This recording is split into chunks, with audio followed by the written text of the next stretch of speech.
un motivo claro para el ataque. La Policía Metropolitana acudió al FBI en busca de ayuda. Esperaban que la experiencia técnica de este organismo pudiera traer justicia a las víctimas de este triple homicidio.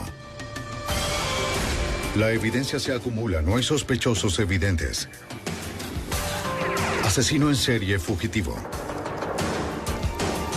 Ted Kaczynski es arrestado.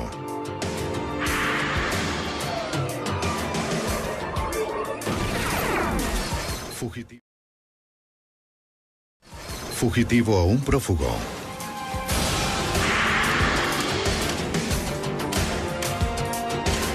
Los archivos del FBI. En una cafetería de Georgetown, en Washington, D.C., 3 empleados fueron asesinados a tiros. La evidencia en la escena del crimen apuntaba en varias direcciones. ¿Fue este un crimen de odio, un robo que salió mal, o un acto de venganza a sangre fría en contra de una de las víctimas? Soy Jim Castro, exdirector del FBI en Nueva York. Lo que al principio pareció ser un acto de violencia sin sentido, pronto se convirtió en un crimen de proporciones federales. Los asesinos de la cafetería.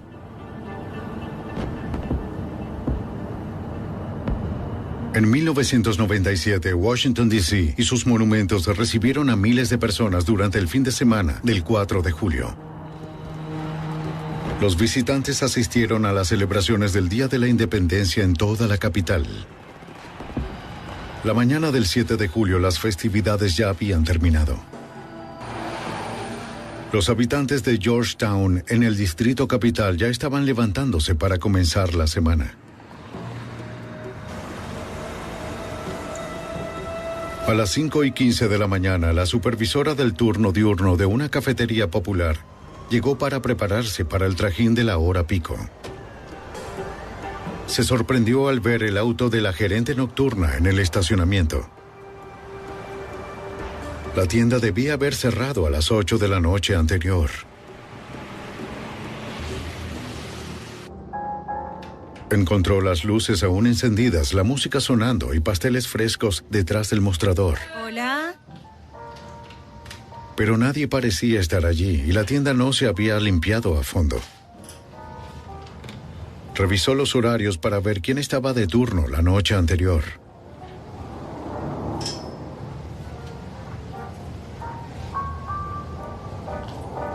Katie. Katie. Se dirigió a la trastienda en busca de sus colegas y de algunas explicaciones. ¿Katie? Allí encontró los cuerpos masacrados del equipo nocturno. ¡Oh, Dios mío! ¡Oh, Dios mío! Salió deprisa de la tienda y le hizo señas al primer vehículo que vio, un autobús público. ¡Deténgase! ¡Ayúdeme, por favor!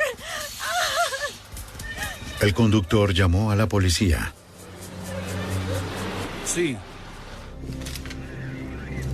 Al amanecer, la Policía Metropolitana ya había cercado la tienda y comenzó a procesar la escena. La huella de una pisada que encontraron en la puerta de entrada no coincidía con las suelas de ninguna de las víctimas o las de la gerente del día. Le mostraré la parte de atrás. De acuerdo. 3 empleados habían sido asesinados de múltiples disparos. La gerente de la noche, Katie Mahoney, de 24 años, Aaron David Godrich, de 18 años, y Emory Allen Evans, de 25. Al parecer, las víctimas fueron atacadas en medio de su rutina de limpieza, poco después de cerrar a las 8 de la noche. Katie Mahoney, quien recibió la mayoría de los disparos, al parecer aún sostenía sus llaves cuando fue abatida. Para el detective de la Policía Metropolitana, James Trainor, este hecho tan violento parecía un acto de venganza personal. Cuando me enteré de cómo estaban colocados los cuerpos y el número de disparos que le habían infligido a Katie, una de las teorías iniciales fue que se trataba de un asunto doméstico, que habría discutido con algún novio o un exnovio. Los otros 2 estaban en la trastienda para darles algo de privacidad, que ella se habría dirigido hacia allá, seguida por el novio, y entonces él explotó. Le disparó varias veces y después disparó a los otros cuando acudían en su ayuda. En el piso se encontraron 6 casquillos percutados y 4 balas de una .380 semiautomática. En el techo, sobre la caja fuerte, descubrieron una de 3 balas de un revólver calibre .38. Múltiples disparos de 2 armas diferentes sugerían al menos 2 pistoleros. El detective Trainor entonces pensó que podía tratarse de un robo que terminó muy mal.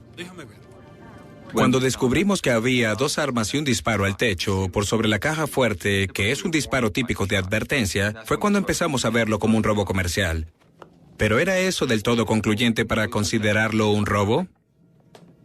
No en lo absoluto. Si fue un intento de robo, los hombres armados quizás entraron en pánico, pues se fueron con las manos vacías. Las gavetas del efectivo estaban intactas y no había señales de que la caja fuerte hubiera sido forzada. También por esta área. Un recibo mostraba que uno de los empleados había comprado medio kilo de café a las 8:40 de la noche, lo que indicaba que quizás estaban vivos 40 minutos después de que la tienda cerró.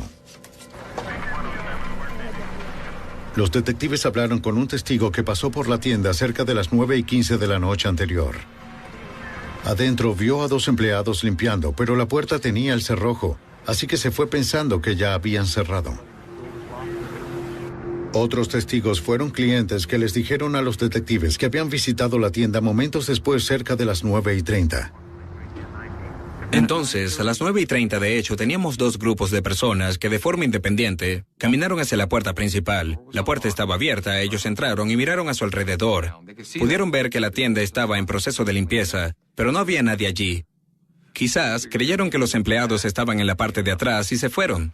Así que dedujimos, basados en esa información, que los asesinatos ocurrieron entre las 9:15 y las 9:30.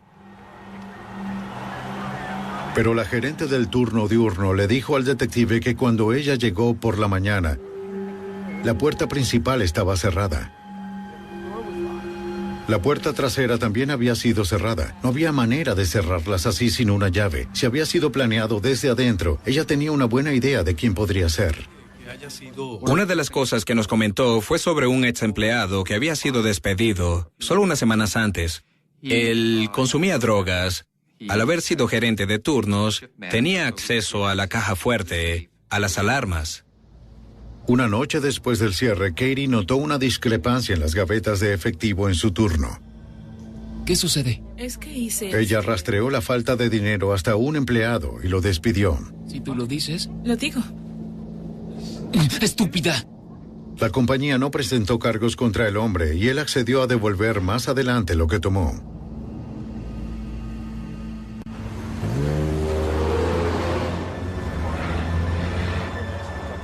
La policía entrevistó al ex empleado en su casa de Georgetown. Explicó que él y Katie habían llegado a un acuerdo para devolver el dinero que debía. Afirmó no albergar resentimientos hacia ella. Los investigadores fotografiaron las suelas de sus zapatos para compararlas con la impresión obtenida en la escena del crimen. No, nunca pensé. No hubo ninguna coincidencia. Dijo que estaba fuera de la ciudad en el momento de los asesinatos. Muy bien. Y se comprobó su coartada. Gracias. La crueldad de los asesinatos se hizo más evidente en la autopsia. Katie McConey había recibido 5 disparos. A Emory Allen Evans le dispararon 3 veces. A Aaron David Goodrich le habían disparado una vez, pero la bala perforó ambos pulmones y su corazón. Las balas retiradas de las víctimas confirmaron que se habían usado 2 armas. Los asesinatos no resueltos atrajeron la atención del público. Un profundo pesar, la pérdida de 3 queridos compañeros. Los dueños de la cadena de cafeterías ofrecieron una recompensa de $50,000 por información que llevara a los asesinos. Bien, barista. Se recibieron muchas llamadas. Unos creían que era un crimen de odio contra víctimas de minorías étnicas. Otros afirmaban que quizás tenía que ver con una antigua pasantía de Katie en la Casa Blanca. Lo más probable parecía que una de las víctimas pudo ser cómplice y que fue traicionada luego de dar acceso a los asesinos. El hecho de que no se llevaran nada de dinero aumentó el número de posibles teorías sobre las razones y qué sucedió de hecho dentro de la tienda. Sin embargo, pienso que una vez que revisamos los antecedentes de los empleados, al descubrir qué tipo de personas eran, comenzamos a eliminar muchas de las teorías. Para ayudar a encaminar la investigación, el detective llamó a su amigo de la oficina central del FBI en Washington, el agente especial Brad Garrett. Por muchos años, el detective Trainen confió en la experiencia del agente Garrett. Debido a esa experiencia en análisis de casos, he tenido mucha experiencia en análisis de escenas del crimen, tipos de víctimas, estudio de las características de los delincuentes, así que es como otro par de ojos analizando una escena. No hay nada de mágico al respecto. Pero Jim respeta mi opinión y me pidió que me acercara a dar un vistazo. Al día siguiente, los investigadores regresaron a la cafetería para buscar más pistas. Notaron que la tienda no tenía cámaras de seguridad y que su alarma no se había programado para la noche del crimen. La cerradura principal funcionó como debía y parecía no haber sido forzada. Tal vez los asesinos accedieron con una llave, pues la puerta fue asegurada después de los asesinatos. Los investigadores trataron de reconstruir los eventos con lo poco que sabían. Determinaron que el equipo seguía limpiando la tienda justo después de las 9:15. Quizás en ese momento los asesinos irrumpieron. ¡Arriba las manos, ahora! ¡Vamos! Está bien. Es probable que de inmediato los pistoleros llevaran al personal a la trastienda cerca de la caja fuerte. ¡Llévalos a la trastienda! ¡Rápido! Es allí donde al parecer perdieron el control de la situación. El agujero de bala en el techo parecía un disparo de advertencia, con el fin de llamar la atención. De acuerdo. ¡Hazlo! ¡Abre la caja fuerte ahora! ¡Que alguien abra la caja fuerte ya! ¡Abre la caja fuerte! ¡Hazlo ahora! ¡Vamos! ¡Vamos! ¡Ábrela! ¡Ábrela ya! ¡Vamos! ¡Muévete! El disparo al techo, algo ensordecedor, en un espacio cerrado, quizás solo aumentó el pánico de todos y desencadenó esta triple tragedia. 2 cayeron por aquí. Los investigadores concluyeron que el robo, no el asesinato, quizás fue la intención inicial de los pistoleros. También creían que los perpetradores habían robado antes y que lo harían de nuevo. No es muy común que, en situaciones de robo, los ladrones asesinen a los dueños o a los empleados de la tienda. Así que en realidad no buscaba grupos que hubiesen matado a otras personas. Buscaba grupos que entran armas en mano, que estuvieran listos para ser violentos si necesitaban serlo. Entonces, repito, es frecuente que los ladrones en los robos saquen las armas. Claro está, pero es común que las personas que roban un local comercial como esta cafetería, por lo general, buscan situaciones similares a todo esto. Pero el escenario ofreció pocas pistas sobre las identidades de los asesinos. Los investigadores confiaban en que en la tienda aún hubiera alguna respuesta que se pasó por alto. Detrás del mostrador, un detective encontró la lista de cosas por hacer de Katie Mahoney. Casi las había completado la noche en que la asesinaron. Algo que aún no había hecho era disculparse con un empleado. Los detectives descubrieron que Katie había reprendido a ese empleado por su apariencia muy poco profesional, unos días antes de que la asesinaran. Quisiéramos que nos respondiera. El hombre dijo que no guardaba resentimientos hacia Katie. Estaba jugando billar con mi amigo. ¿Cuál es el nombre de tu amigo? Steve, es todo. Explicó que ella era muy sensible y que tal vez estaba afectada por haber sido muy dura con él, pero que él no lo sintió así. De acuerdo. Bien. Los investigadores confirmaron que estaba con amigos cuando ocurrieron los asesinatos. Tenemos que verificar esto. Era Por otro supuesto. callejón sin salida. Revisa su casa. El detective Trainham revisó los procedimientos y las políticas de la tienda y descubrió que alguien más había estado en la tienda a las 2 de la madrugada. Descubrimos que el pastelero vino con su entrega habitual. Cuando llegó esa madrugada, asumió que la puerta estaba cerrada con llave, usó su llave, dejó su encargo, cerró la puerta y pasó la llave. Y es por eso que al llegar la gerente del turno encontró todas las puertas cerradas. La entrega de la pastelería explicaba por qué la puerta principal estaba cerrada con llave, pero no reveló cómo los asesinos lograron entrar. 3 días después del triple homicidio, los investigadores aún no tenían pistas sobre las identidades de los asesinos. Los asesinos seguían libres. El 7 de julio de 1997, 3 empleados fueron asesinados a tiros en una cafetería de Georgetown. Una recompensa ofrecida por la sede corporativa y los negocios locales para obtener información aumentó a $100,000, la mayor ofrecida en la historia de la capital. La recompensa, muy publicitada, produjo numerosas informaciones falsas. Para el agente especial Brad Garrett, investigar rumores es parte del trabajo. Lo que debe hacerse en todos estos casos es prestar atención a varias cosas al mismo tiempo. No puedes hacer una sola cosa. Mientras analizamos los antecedentes de la víctima, a los empleados descontentos, a los que despidieron, también analizamos a los grupos que roban y contactamos a los detectives de robo y homicidios en el área metropolitana sobre los casos que manejaban y ver si había alguien que encajara en este caso o en lo que había ocurrido. ¿Cómo está, jefe? A pesar de sus esfuerzos, después de 2 meses y medio, aún no tenían pistas. Luego, el 27 de septiembre de 1997, los detectives de homicidios del área metropolitana recibieron una llamada anónima. El interlocutor afirmó que 2 personas participaron en el tiroteo. Uno se llamaba Carr. ¿Carr? No conocía el apellido de Carr, pero lo describió como delgado, de unos 20 años, de piel oscura, según el detective James Trainham.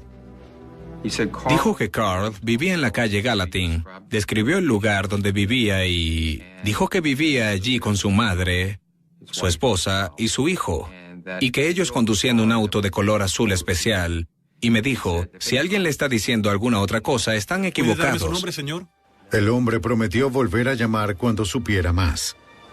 Detective Trainham, acabo de recibir muy buena información. Los investigadores verificaron el Registro Nacional de Vehículos y reunieron una lista de todos los autos en la calle Gallatin en Washington, D.C. En el bloque 1200 encontraron uno registrado a nombre de alguien llamado Carl Cooper. El color registrado del auto era azul. Una verificación de antecedentes penales reveló que Carl Cooper, de 28 años, tenía un historial de robo a mano armada a locales y presunto asesinato. Carl Cooper y su cómplice robaron 2 tiendas de víveres a punta de pistola en el condado de Prince George, Maryland, en enero de 1989. Cuando más tarde encontraron al cómplice de Cooper muerto a tiros, Cooper fue el principal sospechoso, pero la policía nunca encontró pruebas suficientes para demostrar que mató a su colega.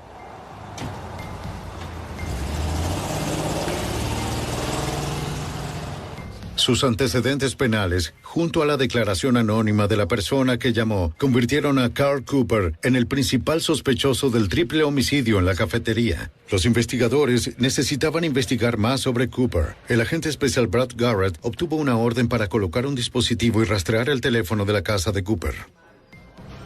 Un registro de claves, la captura y el rastreo nos daría solo los números de teléfono entrantes y salientes. No podríamos escuchar lo que se decía en la línea, pero registraría el número cada vez que se marcara, puesto que aparece en una pantalla. Y cada vez que alguien llamara se mostraría. Y también mostraría la duración de la llamada. Así que, como era de suponer, esto nos ayudaría a saber con quién hablaba el señor Cooper. También con qué individuos en la comunidad estaba interactuando. Los agentes descubrieron que un hombre que trabajaba como barbero en el lugar llamaba a casa de Cooper con frecuencia. Los informantes afirmaron que el barbero era quizás el cómplice de Cooper en los asesinatos de la cafetería. Para reunir más información sobre Cooper y quienes lo visitaban, agentes encubiertos vestidos como técnicos de teléfonos comenzaron a vigilar la casa de Carl Cooper.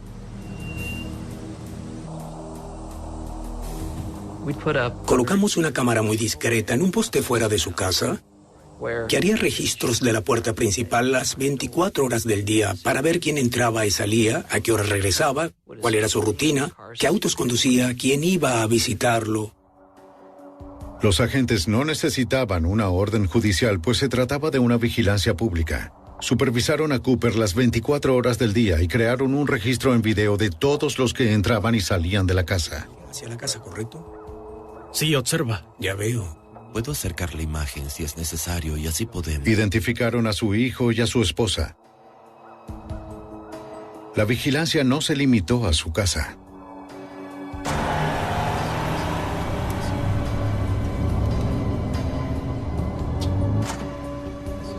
También se designaron equipos para seguir a Cooper por toda la ciudad. Carl Cooper visitó la barbería donde trabajaba su presunto cómplice. Los investigadores necesitaban confirmar de alguna manera si el barbero había estado involucrado en los asesinatos de la cafetería. Esperaban sacar más información con un dispositivo y el rastreo de su teléfono. En ese momento solo tratábamos de averiguar quién era ese sujeto de la barbería y cuál era su relación con Carl, y si había cometido robos con Carl. Así que revisamos sus antecedentes y si había participado en robos a mano armada. Y basados en lo que las fuentes indicaron, dedujimos que ambos, junto con otros individuos, habían cometido robos a mano armada.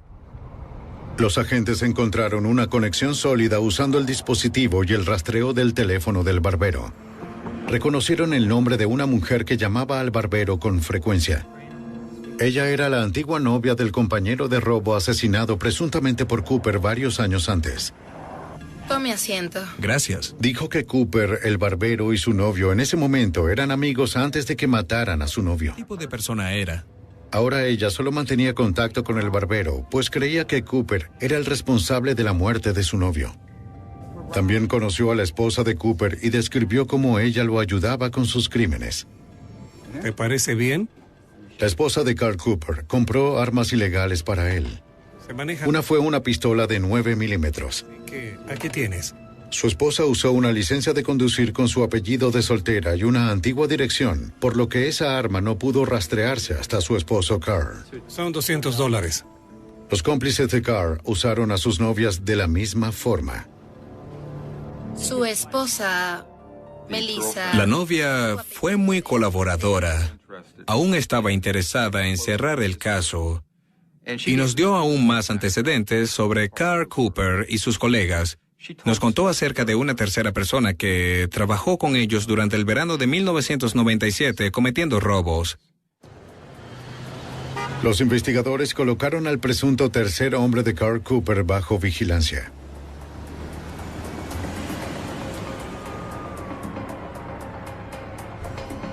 Era un traficante menor de crack. Si él, de hecho, sabía algo sobre los asesinatos, su actividad criminal flagrante lo conectaba a Cooper. Las autoridades planearon arrestar al traficante luego que hizo una serie de compras encubiertas de drogas y obligarlo a que confesara como sospechoso de asesinato. Pero llevaría semanas, quizás meses, ganar su confianza y que comprara suficiente crack para acusarlo de tráfico de drogas. Si lo arrestaban antes de eso, los cargos no tendrían suficiente solidez como para lograr que cooperara. Hasta entonces, los investigadores no tenían pruebas para arrestar a Carl Cooper por el triple homicidio en la cafetería. Y a medida que pasaba el tiempo, sería más difícil llegar a Cooper, ya que él mismo se había distanciado de muchas personas. A finales de julio de 1998, más de un año había pasado desde que 3 empleados de una cafetería de Georgetown habían sido asesinados a tiros.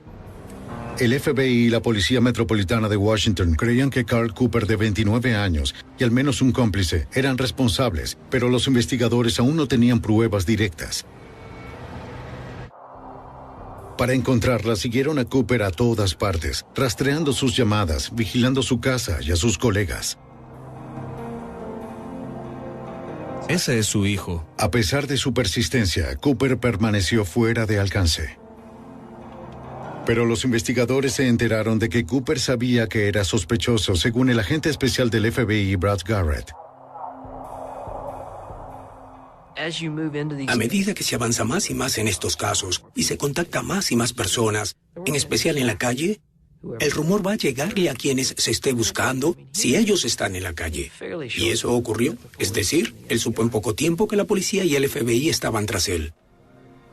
El FBI y la Policía Metropolitana de Washington no eran las únicas agencias que investigaban a Cooper. En el condado cercano de Prince George, en Maryland, el sargento Joseph McCann estaba investigando a Cooper por el intento de asesinato de un oficial de policía. Joe McCann. El sargento estaba trabajando con una informante que también quería decirle al FBI lo que sabía sobre Cooper. La informante y el señor Cooper habían cometido varios robos a mano armada juntos, razón por la cual la informante estaba en prisión por ese delito en aquel momento, así que ella lo conocía muy bien. Ese lugar, yo era quien conduciría para escapar. Había otro... Los investigadores la entrevistaron en una prisión en Pensilvania. Aunque no tenía conocimiento directo de los asesinatos de la cafetería, sabía de primera mano cómo operaba Cooper. La mujer contó sobre un robo a una pizzería que habían cometido en septiembre de 1996. Cooper fue el cabecilla. ¿Listos? Vamos. Ella era la conductora del auto de escape robado. El amigo de Cooper, el barbero, y el novio de la mujer en ese momento también participaron. Ella dijo que esa noche Cooper llevó 2 armas al restaurante, tal como solía hacerlo. ¡No se muevan! ¡Atención todo el mundo! ¡Que nadie se Su mueva! trabajo era dispararle a quien no obedeciera sus órdenes. ¡El dinero de allí! Si hay algo de valor, lo quiero ya. ¡Vámonos! ¡Date prisa, rápido! ¡Vamos! ¡No te muevas! No hizo falta disparar esa noche. Tomaron la gaveta del efectivo y las billeteras y huyeron con rapidez. Dígame lo que más pueda recordar sobre lo que La ocurrió. informante no había terminado. Les habló a los investigadores acerca de otro robo, poco después del robo de la pizzería donde Cooper había disparado su arma.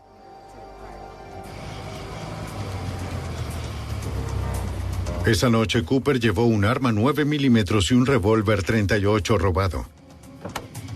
El barbero conducía el auto de escape. Su plan era robar a las parejas estacionadas en Avondale Park, en Hyattsville, Maryland.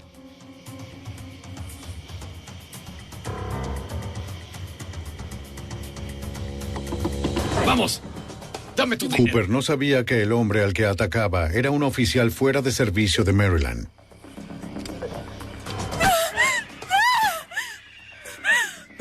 Cooper disparó 2 veces, hiriéndolo una vez.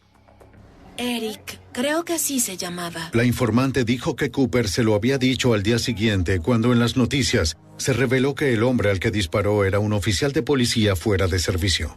Y por fortuna el oficial sobrevivió al ataque. Cuídate.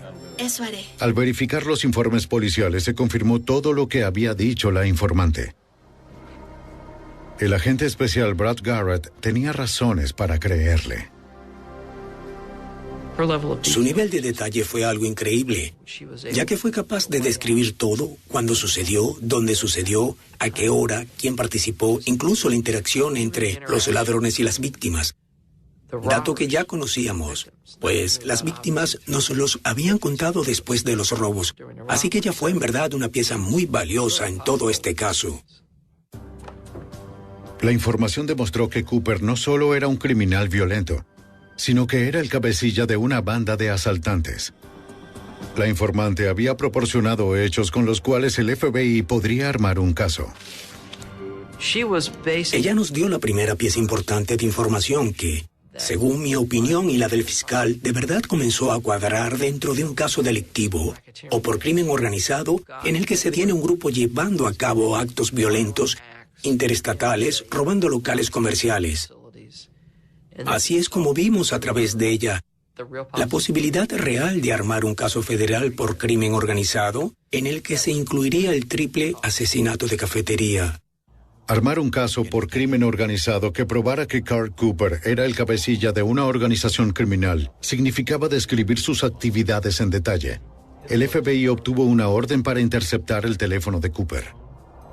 Ahora podían capturar conversaciones, no solo números de teléfono. Cualquier conversación. Como parte de la orden, también clonaron el número de localizador de Cooper. Cada vez que alguien llamaba a Cooper, el buscapersonas del agente también emitía un pitido. Con todo en su lugar, el detective Trainham esperaba estimular la conversación entre Cooper y sus colegas. Comenzaron preguntando sobre el paradero de la pistola de 9 milímetros que la esposa de Cooper compró ilegalmente. Bien, sabíamos que su esposa había comprado una pistola para él en 1996.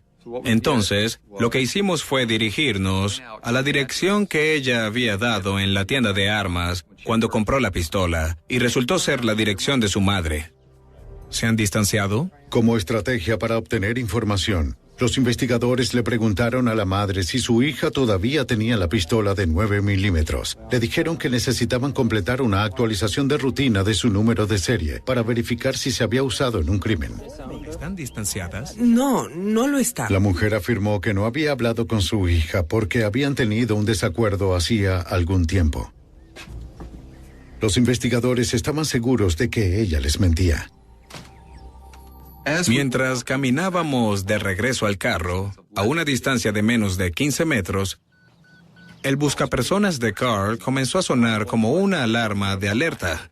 Entonces supimos que, con seguridad, habíamos causado cierto nerviosismo en ese momento. Vamos bien. Ella no sabe dónde está, no lo creo. Ese es el número.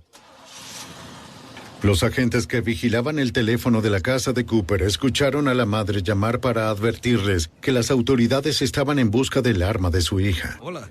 Bien. La esposa de Cooper intentó avisar a Carl, pero él no respondió.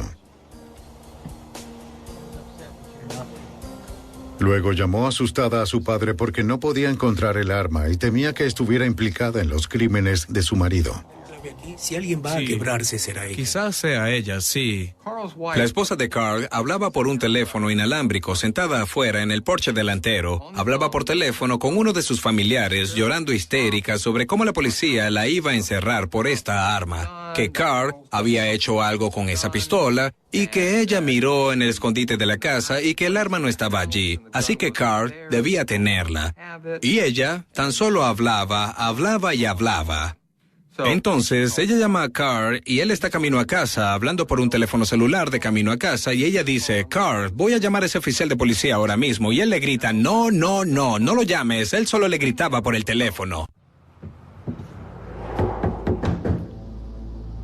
Después de que la esposa de Cooper colgó, los investigadores fueron a su residencia para hablar con ella directamente. Ella dijo que estaba aquí, ¿cierto? Sabían que ella y Carl estaban en casa, pero nadie atendió a la puerta.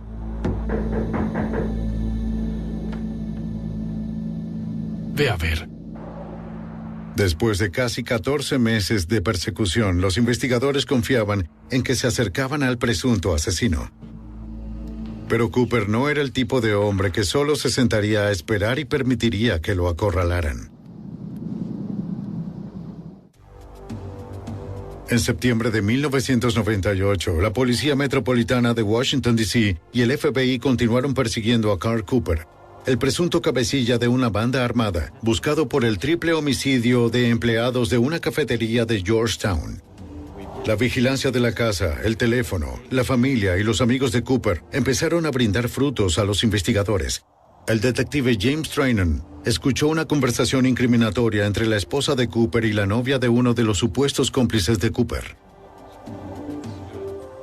Ella trataba de imaginarse por qué la policía estaba buscando a Carl. Y comienza lo que llamamos un juego de adivinanzas. Entonces pregunta, ¿fue por los disparos en el parque? Y Missy dice, no. ¿Fue por el robo de la pizzería? Y responde, no. Y luego ella dice, ¿pero por qué es? Y Missy dice algo así como, ¿sabes? Ese asunto del que te hablé, eso en Georgetown. Entonces la otra mujer dice, ¿te refieres a la cafetería? Y ella dice, sí. En ese momento supimos que su esposa y esta otra mujer conocían muy bien todos los crímenes que Carl había cometido. Son $200.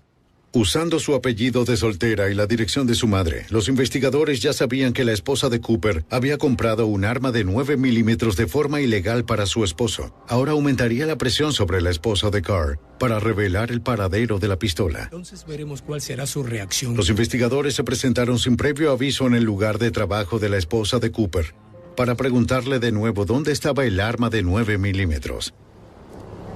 Según el detective James Trainor, la sorprendieron con la guardia baja, lo que era su intención. Estamos aquí para que hablemos sobre el arma.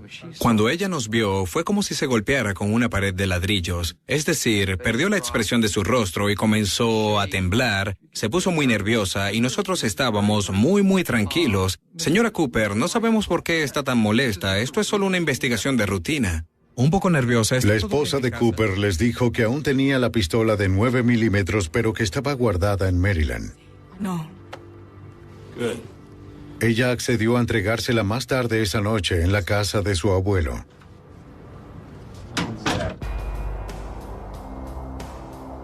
Cerca de la hora acordada, los agentes del FBI observaron al presunto asesino Carl Cooper retirando de su casa lo que parecía ser el estuche de una pistola. Los agentes no estaban seguros de qué esperar en el encuentro con su familia. Garrett. Tal vez era una trampa. Acaba de salir en un auto, tenía la pistola. El agente envió un mensaje para alertar a otros agentes ubicados en las cercanías, por si necesitaban asistencia. ¿Por qué están en mi casa?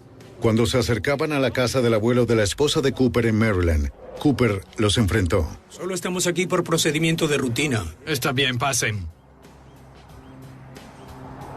Acusó a los agentes de acosar a su esposa, pero no les impidió entrar.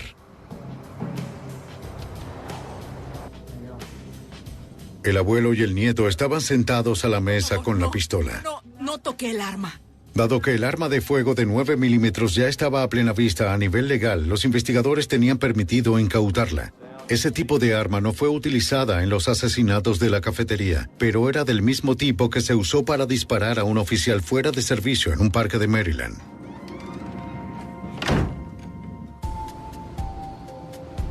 Los agentes enviaron el arma al laboratorio de balística para probar las balas, que se compararon con las extraídas del oficial herido. Los surcos poco profundos impresos en el interior del cañón en cada una de las balas no coincidieron. Pero las marcas hechas por el expulsor del arma en las carcasas de los cartuchos coincidían con las de las carcasas recogidas en la escena del crimen. Los expertos determinaron que el cañón pudo haber sido cambiado o alterado, pero estuvieron de acuerdo en que sin dudas fue el arma utilizada para disparar al oficial en Maryland, según el sargento Joseph McCann. Una vez que recibimos ese informe balístico y confirmamos que esta arma, que estaba registrada por la esposa de Carl Cooper, se usó para disparar a un oficial de policía fuera de servicio en el condado de Prince George. En ese momento entramos en un ámbito completamente diferente en la investigación. Todo se intensificó mucho más a partir de allí. Aun cuando los investigadores tenían pruebas contra Cooper por ese crimen, tenían pocas para acusarlo por el triple homicidio en Georgetown o por crimen organizado federal. Para llegar a Cooper, el agente especial Brad Garrett y su equipo recurrieron a uno de los supuestos cómplices de Cooper, un traficante de crack que había estado bajo vigilancia durante meses. Arreglamos numerosas compras de crack a este sujeto hasta que al final llegamos a una cantidad que lo llevó a enfrentar una sentencia mínima obligatoria en un tribunal federal. Y luego lo arrestamos. La clave era conseguir que nos ayudara. Se equivocaron de hombre. Los investigadores lo presionaron para que les informara sobre Cooper a cambio de una reducción en sus cargos por tráfico. 1, 2, 3. Bien. Para evitar años en prisión, el traficante accedió a usar un micrófono. Él no resultó tan cercano a Cooper como los agentes habían esperado, pero el traficante sí era cercano a otro de los supuestos cómplices de Cooper, su amigo de la barbería. Bien. Llamó al barbero para concertar una reunión.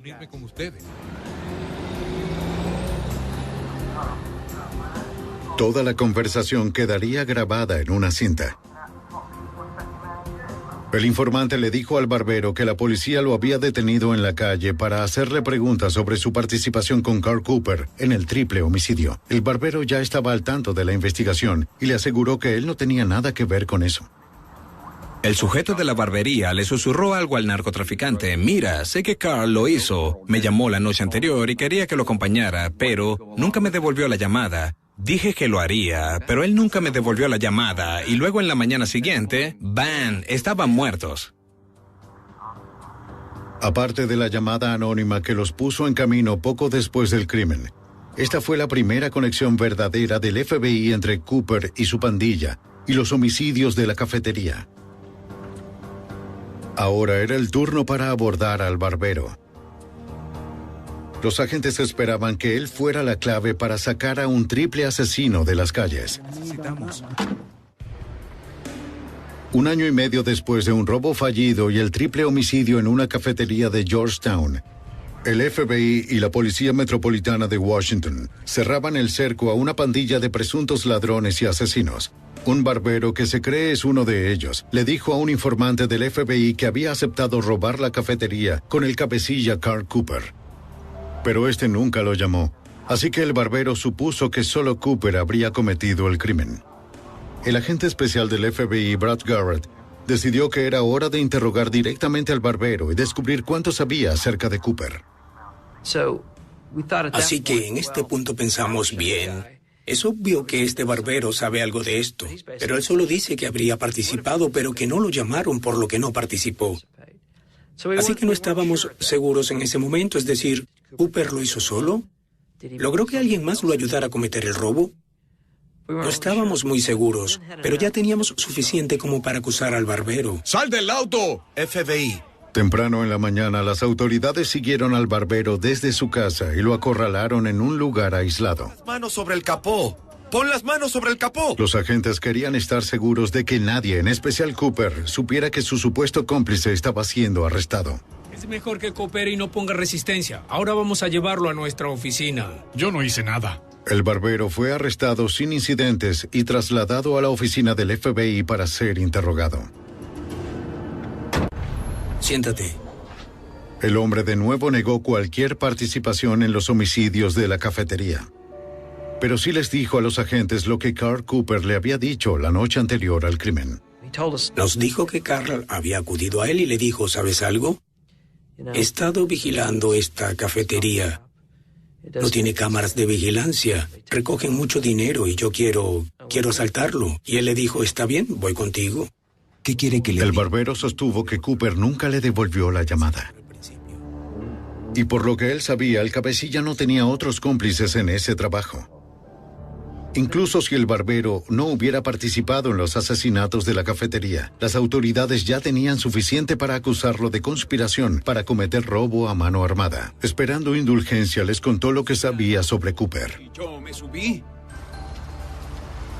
El 1 de mayo de 1993, él y Cooper perpetraron juntos su primer crimen. Tiene un arma. El barbero no tenía un arma, pero Cooper dijo que le conseguiría una. Vieron a un guardia de seguridad armado en un edificio de apartamentos de la capital. Cooper lo atacó. Oye. Cuando el guardia trató de sacar su arma, Cooper le disparó y luego tomó el arma del hombre muerto. Ya la tengo. Carl sale a prisa, llega hasta donde él está y se van. Así que es un asesinato que ni siquiera sabíamos que Cooper había cometido. Fue otro caso que se incluyó en nuestra acusación por crimen organizado. Fuimos hasta la pizzería. El barbero entendió que detener a Cooper era el objetivo final del FBI. No sé, amigo. No lo sé. Aceptó usar un micrófono y reunirse con Cooper. Los agentes siguieron al barbero por caminos menos poblados después de que recogió a Cooper en su auto. Tal vez estés paranoico por lo que hiciste. En el curso de la conversación grabada, Cooper expresó su ira porque las autoridades lo estaban vigilando. Eso, Nick. Suena como si quisiera matar a un policía. Él juró matar al agente Garrett y al detective Trainham. Admitió que en un momento dado había visto a Brad Garrett en la calle y que lo había seguido durante un tiempo, y que se reía porque Brad no sabía que lo estaba siguiendo, y eso fue un poco desconcertante, así que de inmediato decidimos que deberíamos arrestar a Carl cuanto antes. Las autoridades no tomaron ningún riesgo. Unos días después, decidieron arrestarlo por dispararle al oficial en Maryland. Esperaban que una orden para registrar su casa proporcionara la evidencia física necesaria para relacionarlo directamente con los asesinatos de la cafetería. Dentro de la casa de Cooper, los oficiales encontraron máscaras para esquiar, uniformes policiales y una variedad de municiones. Pero nada de eso pudo probar que Carl Cooper había asesinado a los 3 empleados de la cafetería. Sabemos que estás involucrado. La última esperanza del FBI era presionarlo. Quiero ver a mi abogado. Cooper sabía que todo lo que tenían era evidencia de conspiración y rumores de fuentes secundarias. ¿Sabes quién va a estar presionado y a quién le estás haciendo? A pesar de 2 horas de interrogatorio, Cooper se mantuvo firme en su negativa. El tiempo se había agotado en la investigación. Gracias. No teníamos un buen caso contra él por los asesinatos de la cafetería, pero si lo acusábamos por el crimen organizado en Washington, entonces quedaríamos bajo una restricción temporal para que pudiera ser procesado y condenado. Y tan solo no queríamos quedar bajo ese tipo de restricción. Así que decidimos que el otro condado tenía un caso más fuerte, que ellos eran quienes podrían retenerlo más tiempo sin dejarlo salir de la cárcel, evitando poner a nuestra gente en peligro. Será más seguro. Después de su interrogatorio en la capital, oficiales del condado de Prince George, Maryland, llegaron para trasladarlo a su jurisdicción. Allí enfrentaría cargos por dispararle al oficial de policía fuera de servicio. Pero a Cooper le preocupaba la investigación del FBI. Exigió tomar una prueba de polígrafo para demostrar su inocencia.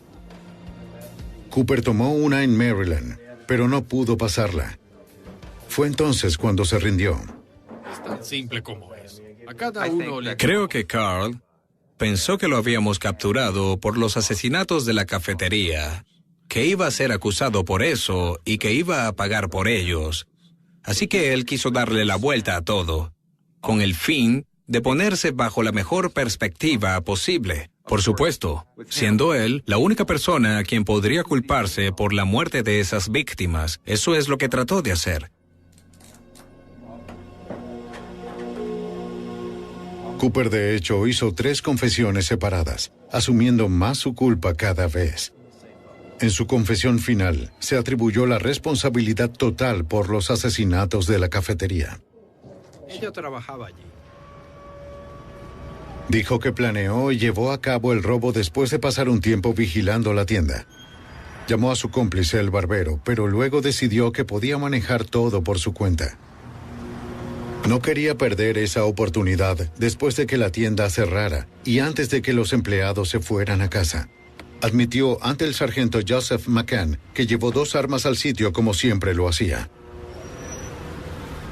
El enfoque de Carl Cooper al cometer los robos era del tipo empresarial. Lo consideraba un negocio. No era algo personal. Si todo se hacía tal como él pedía, por lo general, no habría ningún problema. Pero esa noche, 3 de las víctimas de Cooper no lo hicieron. Cerca de las 9:20, Katie Mahoney, Emory Evans y Aaron Goodrich se encontraban en su rutina de limpieza. Por alguna razón nadie sabrá nunca por qué, cuando Cooper llegó a la tienda, la puerta estaba sin cerrojo. ¡Vamos, vamos, vamos! Les ordenó cállate. a todos que entraran a la oficina de atrás, donde se guardaba la caja fuerte. Muévanse. ¡Vamos, a la trastienda! Entonces, Según Cooper, la gerente intentó escapar cuando disparó su tiro de advertencia al techo. Cooper comenzó a perder el control de la situación y de su temperamento. ¡hagan lo que les digo! ¡Vamos! Le disparó a ella primero, ¡Cállate! ¡Oh, Dios! luego a los demás. ¡Oh, no! Cooper le disparó a Katie 4 veces más y se fue sin nada. Creo que las personas se sorprendieron mucho de que solo una persona haya cometido este acto, porque pienso que está más allá de la comprensión de muchos y que una sola persona vaya donde haya 3 empleados y tratar de cometer un robo. Pues... sí, me frustré por... Él dijo que fue deprisa de regreso a casa, lavó su ropa y se deshizo de las armas. Nunca lograron recuperarlas. En febrero del 2000, más de 2 años después del triple homicidio, Carl Cooper confesó y fue declarado culpable de 48 cargos asociados con ese crimen, así como del asesinato del guardia de seguridad, de dispararle al oficial de policía fuera de servicio, del robo de la pizzería y de liderar una banda delictiva. Al declararse culpable, Cooper evitó la pena de muerte. Ahora se encuentra cumpliendo condena de cadena perpetua sin posibilidad de libertad condicional ni de apelación.